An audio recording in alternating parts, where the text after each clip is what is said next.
अभिक्रमित अधिगम की आवश्यकता। अभिक्रमित अधिगम की आवश्यकता ये बालकों क्योंकि सामान्य कक्षा में ये बहुत ज़्यादा कठिनाई आती है कि हम सभी बच्चों को एक ही कक्षा में नहीं पढ़ा सकते।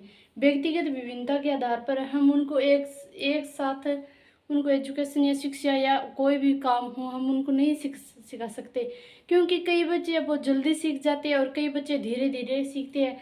लेकिन अभिक्रमित अधिगम एक ऐसी शिक्षण विधि है जिसमें यह समस्या बिल्कुल धीरे धीरे अपने आप ही खत्म हो जाती है,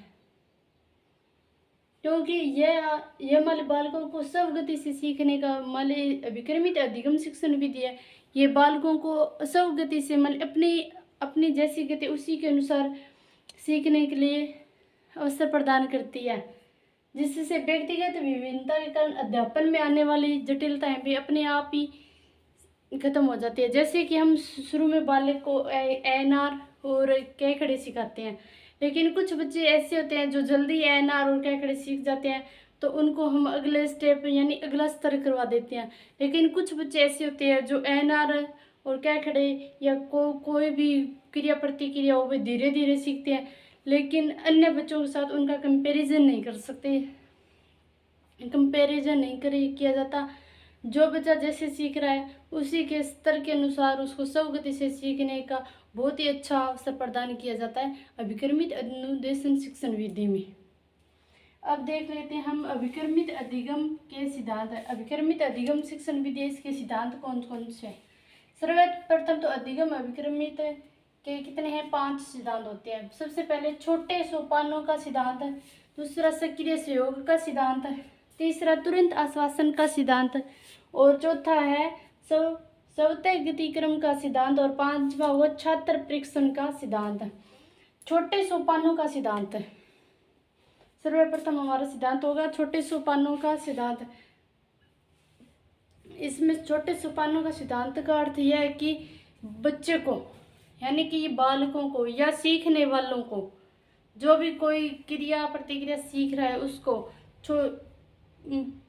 सीखने योग्य जो भी सामग्री है, सामग्री को एक खंडों में छोटे छोटे पदों में विभक्त कर उनके सामने प्रस्तुत की जाए, जिससे ताकि वे पहले छोटी क्रिया फिर उसके बाद दूसरी, ऐसे एक स्तर 2 स्तर ऐसे करके आसानी से सीख सके।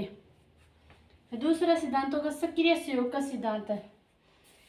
इसमें यह है सक्रिय सहयोग का सिद्धांत इसलिए है कि इसमें अभिक्रमित अनुदेशन शिक्षण विधि में प्रत्येक बच्चे को एक्टिव रखा जाता है, क्योंकि बालक है वह आसानी से यानी कि भली भांति तभी सीख पाएगा जब उसे उस कार्य में सक्रिय रूप से भाग लेने के लिए प्रेरित अवसर प्रदान किया जाएगा।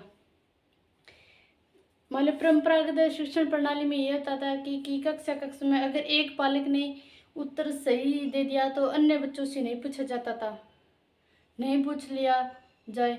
यानी कि मान लो एक बच्चे ने उत्तर दे दिया तो सामान्य भाषा में हम कह सकते हैं कि हमारी कक्षा में मानो कि 30 बच्चे हैं, 30 में से एक बच्चे ने सही उत्तर दे दिया तो 29 बच्चों को पहले कोई भी नहीं पूछता था कि उन बच्चों को आता या नहीं आता। लेकिन अभी अभिक्रमित अनुदेशन शिक्षा प्रणाली एक ऐसी शिक्षा प्रणाली है जिसमें बच्चों को प्रत्येक बच्चे के सामने प्रत्येक प्रश्न या समस्या रखी जाती है, उसका उत्तर प्रत्येक बच्चे से लिया जाता है, जिसके कारण इस शिक्षण विधि में प्रत्येक बच्चा एक्टिव रहता है।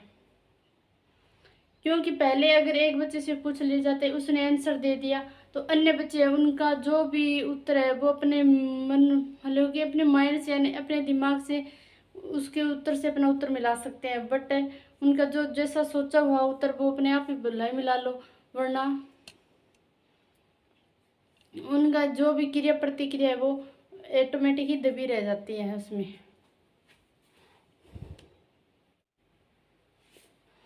क्योंकि परंपरागत शिक्षण प्रणाली में बालकों से एक ही बच्चे से क्वेश्चन किया जाता था, क्वेश्चन पर पूरी क्लास से किया जाता, लेकिन जो बच्चा होशियार होता था वो एक ही बच्चा अगर उसका उत्तर दे देवे तो उसके बाद अन्य बच्चों से कोई उत्तर की ख्वाहिश नहीं की जाती थी।